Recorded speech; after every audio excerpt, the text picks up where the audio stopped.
প্রয়োজনে নিজে শহীদ হব, প্রয়োজনে আমার বাপের কুল কালি হবে, কিন্তু আল্লাহকে সাক্ষী রেখে আজকে বলে যাবেন, ইয়া আল্লাহ, যে কোনো মূল্যে তোমার জমিনে তোমার দিনকে পুরো দুটো হাতে যাব না। কথা বলেন ঠিক কিনা?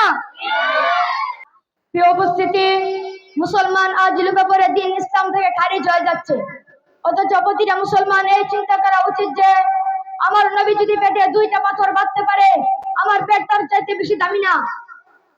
আমার নবীর দাঁত যদি শহীদ হতে পারে, আমার দাঁত তার চাইতে বেশি দামি না।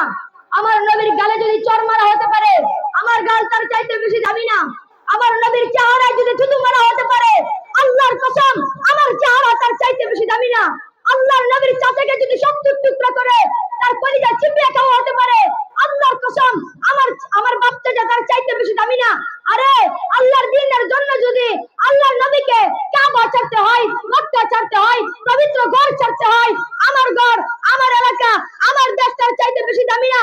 আমার মসজিদ, আমার মাদ্রাসা, আমার খানকা তার চাইতে বেশি দামি না। আরে প্রয়োজনে দুনিয়ার সব ছাড়বো, প্রয়োজনে নিজে শহীদ হব, প্রয়োজনে আমার বাপের কুল কালি হবে, কিন্তু আল্লাহকে সাক্ষী রেখে আজকে বলে যাবেন, ইয়া আল্লাহ, যে কোনো মূল্যে তোমার জমিনে তোমার দিনকে পুরো দুটো হাতে যাব না। কথা বলেন ঠিক কিনা?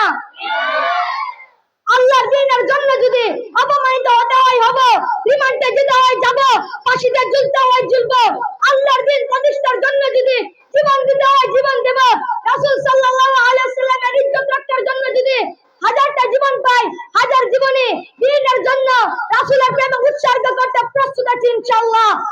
আপনারা কে কে দ্বীনের জন্য শাহাদাত বরণ করতে প্রস্তুত আছেন? দুই হাত তুলে আল্লাহকে দেখান।